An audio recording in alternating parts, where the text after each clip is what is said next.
right, we are here with Samantha Morgan. She is the first non-movie mainline co-host to do this.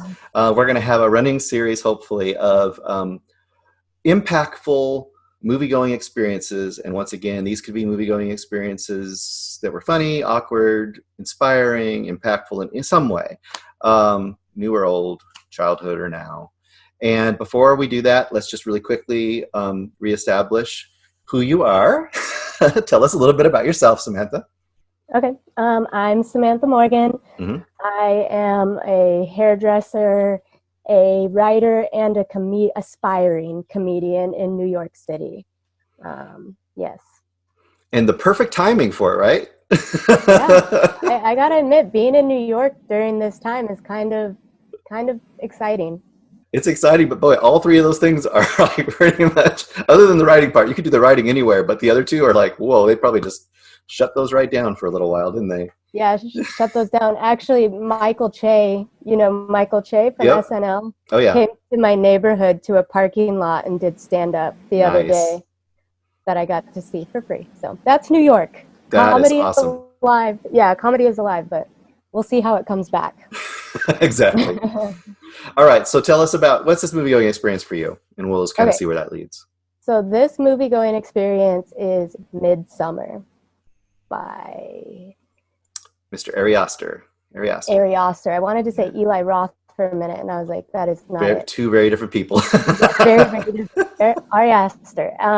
Yes, so that movie, I feel, is the most impactful movie I may have ever seen in my life. I don't remember ever leaving a movie theater feeling quite so unsettled. And I had actually seen what's the one he did before Midsommar? Hereditary. I saw Hereditary in theaters as well, but for whatever, Midsommar sat with me so much deeper. Yeah. I will confess to you, that was my favorite movie last year. I showed you in a little previous video we did, my bear in a cage up there that I made with my little son. He has not seen it, just to say this. I did not have him watch the movie, but he did see the little trailer for the bear in a cage that A24 made. I don't know if you ever saw that. They made like a little fake ad for bear in a cage, and we made that since it's impossible to buy them. They had them on sale for like maybe 1 minute before they sold out. 1 minute, yeah. And if you want to buy them on eBay for, I don't know, $700 or something, I couldn't do that. But I thought, this will be a fun project. We're going to make a bear in a cage. So we did. So, but that aside, that's about me. That's not about you.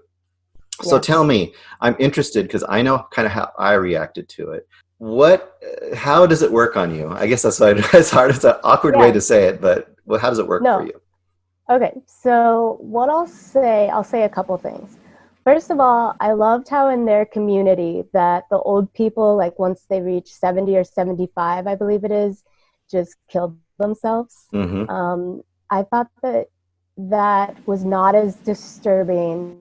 Granted, it would have been disturbing to see, I'm sure. But I actually think that it's kind of a lovely ideology, in all honesty.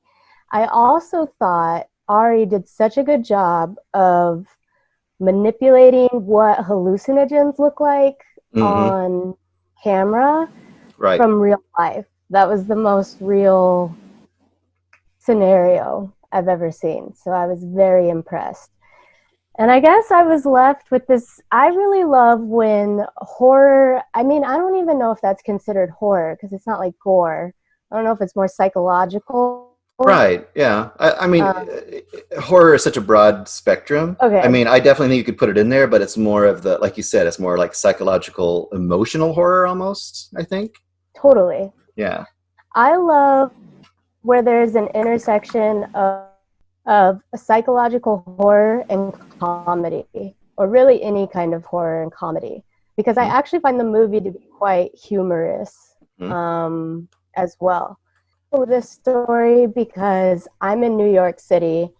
My boyfriend is a huge horror movie buff or whatever. And we were actually able to go see the world premiere of the director's cut with Ari Aster speaking about it. Yeah, and he said that the movie, in his opinion, is a dark comedy. And when I heard him say that, I was like, I love that. And it really, you can, if that's, to me, I agree with you exactly. One of the really strange feeling things about it is that, um, like you said, I think what he does it strong is he doesn't present the cult, whatever you want to call them, the Harga, as Hmm. bad guys. Right. I don't think the movie even thinks they are bad guys. So it really becomes a mirror on what you, um, like what your attitudes are. Like if you come out of there and you go like, oh, Christian was totally abused. Well, that should tell you something about what kind of person you are, you Totally. know, because he's probably the biggest villain in the movie, if not for sure the biggest villain in the movie. Yeah, I And that's agree. pretty straightforward about that. Or in the last moment, like, what do you think? Some people say like, oh, she's crazy. Now she's one of them and she's been totally brainwashed. Or I strangely find it an uplifting ending. Yeah, me too. It's almost like a moment of a pure release and joy in that final shot. Yeah, yeah. So it's really strange how that movie works, and I think it is a very powerful and very long-lasting movie. One other thing I'll bring up: you talk about him putting a lot of little hidden things in there. That's kind of his thing, and with the psycho blending and bending of the flowers and all that stuff. I Yeah. don't know if you looked into that, but have you seen that they have the sister's face in the trees behind them when they Yeah. raise her up? Stuff like that. I just like, you don't have to see that. It's just there. No. But the fact that it's there and that he made sure it was there is so awesome. I'll And have to that's, make sure and put a little disclaimer at the beginning of this so people who haven't seen it will oh know. yeah. We're obviously Well, spoiling the hell out of it. Um, yeah, um, that's something he said. whatever. He So, mentioned that he loves, yeah, hiding stuff all throughout the film, and that every scene kind of has something that you could be looking at deeper, which is really cool because I'm kind of the opposite in my writing style. I like to be like really short, but he's like really broad and expansive, so it makes watching his movies like kind of a ride, I feel like. mm-hmm. But I remember one scene from that movie that like really got me was I can't remember the character's name, but the guy who takes them to Sweden. Pele. Pele, that's right. When Yeah. he's sitting in the room with Danny, and it's just them, and he asks her if she feels held. Mm-hmm. I just remember that was one of those lines. I was like, wow, I wonder if I feel held in my life. And so it is interesting how that movie reflects back to you so much of your own psychology. Very cool. And just how there's such an empathy machine, the Harga, and how that's exactly what she needs. And of course, the one reading is, well, they're grooming her and they're culting her and all that stuff. But the other side is like, yeah, but she really isn't getting that stuff, and she is like Right. in such a needy place. I mean, she's hungry for that because of all the things that have happened to her. Um, a couple of the quick little things. I don't know how much you looked into like the weird theories around it and all that kind of stuff, but the one I always love to bring up is the whole Wizard of Oz connection. And if you've ever run across Mm, any of the Wizard of Oz stuff in there, and I'll just discuss it really fast because otherwise I could just go down a giant rabbit hole. But I love yeah. how he's thrown in some Wizard of Oz references too. So back in their apartment, they have a couple of pictures. Well, they have a picture on their refrigerator. The guy's apartment, of the scarecrow, and they have a little toy scarecrow on there. And then of course, what's his name? I can't remember his name now. Todd. What's the dude? The real bro dude that ends up stuffed basically a scarecrow at the end. Oh yeah. I can't remember his name either.